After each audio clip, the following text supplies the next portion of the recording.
Good morning friends. आज के video में अपन देखेंगे कौटिल्य की राजदूत व्यवस्था। कौटिल्य के अनुसार राज्य का दूत जो दूसरे देशों में या राज्य का दूत जो दूसरे देशों के साथ संबंध स्थापित करने का कार्य करता है, राजदूत कहलाता है। कौटिल्य के अनुसार राज्य का दूत जो दूसरे देशों में या दूसरे देशों के साथ संबंध स्थापित करने का कार्य करता है, राजदूत कहलाता है। कौटिल्य राजदूत की तीन श्रेणियां बताता है या तीन प्रकार के राजदूतों की चर्चा करता है कौटिल्य। पहला है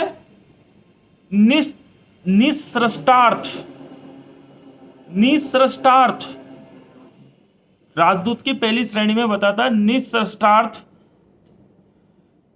निसृष्टार्थ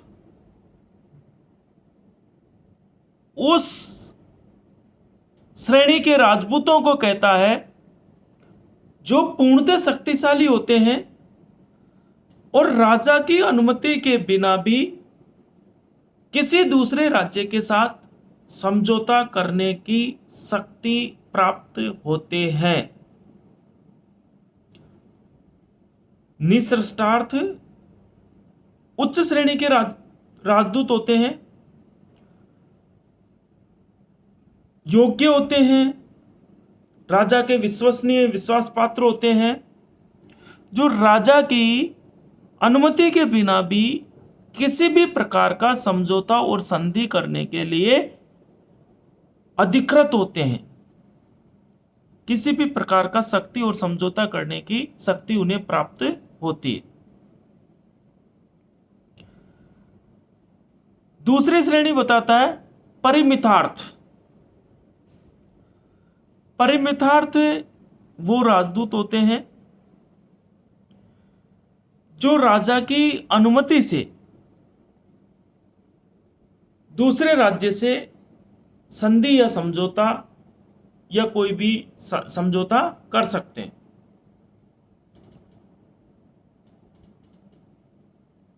तो सर्वाधिक शक्ति प्राप्त राजदूत देखे अपन ने निसृष्टार्थ। निसृष्टार्थ वो जो राजा की अनुमति के बिना भी किसी प्रकार का समझौता कर सकते हैं। परिमितार्थ जो राजा की अनुमति से ही कोई समझौता कर सकते हैं। राजदूतों की तीसरी श्रेणी में बोलता है ये शासनहार या शासनहर। शासनहर वो राजदूत होते हैं जो केवल और केवल संदेश देने का काम करते हैं। एक राज्य का दूसरे राज्य को संदेश देने का काम करते हैं। इन्हें किसी प्रकार का कोई समझौता करने की शक्ति या अधिकार प्राप्त नहीं होता है।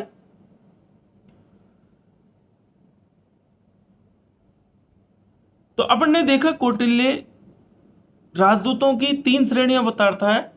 निसृष्टार्थ पूर्णतः शक्ति प्राप्त राजदूत, परिमितार्थ एक सीमा तक शक्ति प्राप्त राजदूत जो राजा की अनुमति से ही कोई समझौता कर सकते हैं।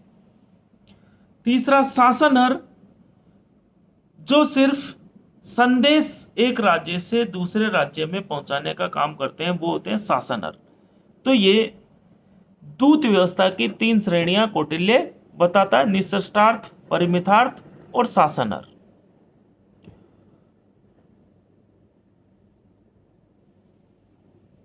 अंतर्राष्ट्रीय संबंधों के संचालन में एक मजबूत राजदूत व्यवस्था भी होनी चाहिए। योग्य व्यक्तियों को राजदूत बनाया जाना चाहिए। ये कौटिल्य के राजदूत व्यवस्था संबंधी विचार थे। आगे कौटिल्य के न्याय संबंधी विचार।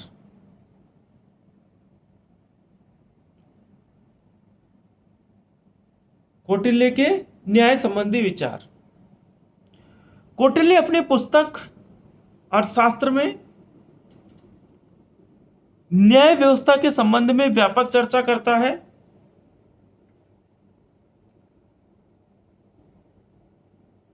कौटिल्य दो प्रकार के न्यायालयों की व्याख्या करता है।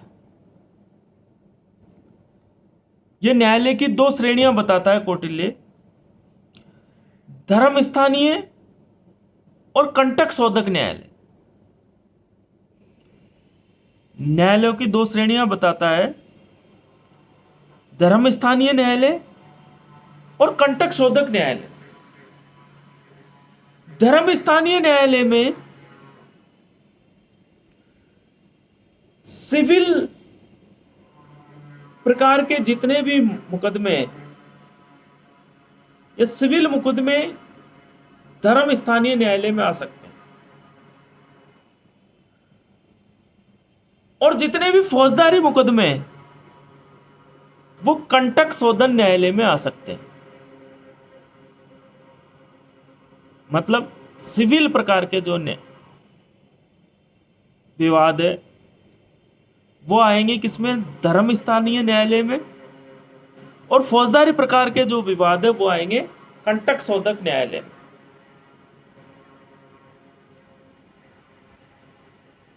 कौटिल्य ये कहता है कि मामले की सुनवाई, न्यायिक व्यवस्था में मामले की सुनवाई गुप्त रहनी चाहिए, या गुप्त सुनवाई की बात कहता है कौटिल्य। न्यायिक व्यवस्था में सुनवाई गुप्त होनी चाहिए, यह यूं कहे अपन कि कौटिल्य गुप्त सुनवाई की बात करता है। कौटिल्य के अनुसार वादी और प्रतिवादी दोनों का ही अपनी बात रखने का अधिकार होना चाहिए।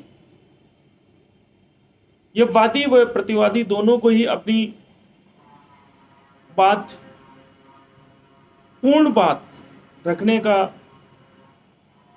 उचित समय दिया जाना चाहिए, दोनों को सुना जाना चाहिए, और उसके बाद ही कोई निर्णय न्यायालय को देना चाहिए। कौटिल्य के अनुसार धर्म के आधार पर न्याय होना चाहिए। किसी भी व्यक्ति के साथ कोई गलत नहीं होना चाहिए, अन्याय नहीं होना चाहिए। हर व्यक्ति को धर्म के आधार पर न्याय मिलना चाहिए।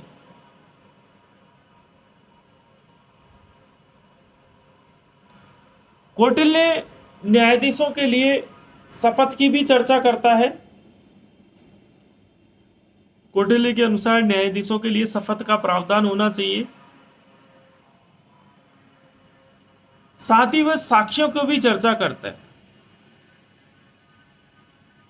कि पर्याप्त साक्ष्यों के आधार पर ही फैसला सुनाया जाना चाहिए। इस प्रकार कौटिल्य अपने विचारों में न्यायिक व्यवस्था संबंधी विचार प्रस्तुत करता है, जिनको संक्षिप्त में अपन चर्चा करें तो कौटिल्य दो प्रकार के न्यायालयों की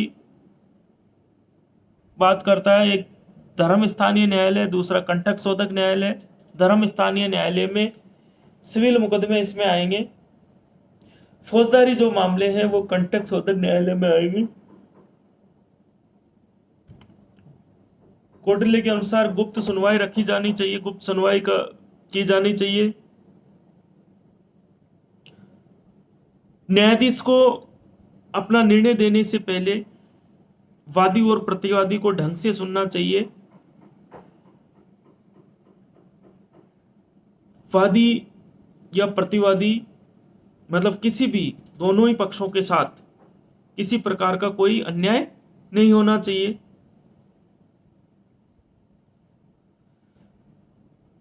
धर्म के आधार पर न्याय होना चाहिए। न्यायाधीशों के लिए शपथ की भी व्यवस्था करता है या शपथ की भी चर्चा करता है कौटिल्य, और पर्याप्त साक्ष्यों के आधार पर न्याय किया जाना चाहिए। इस प्रकार इस वीडियो में अपन ने कौटिल्य की राजदूत व्यवस्था, जो परराष्ट्र संबंधों संबंधी, परराष्ट्र या दूसरे राष्ट्रों से संबंध रखने संबंधी विचार है, उसके लिए मैं उसकी दृष्टि से है, और दूसरा जो विषय अपन ने देखा वो है न्यायिक व्यवस्था संबंधी विचार। तो इस वीडियो में अपने कौटिल्य की राजदूत व्यवस्था और न्यायिक व्यवस्था संबंधी विचारों का अध्ययन किया या न्यायिक व्यवस्था संबंधी विचारों को देखा।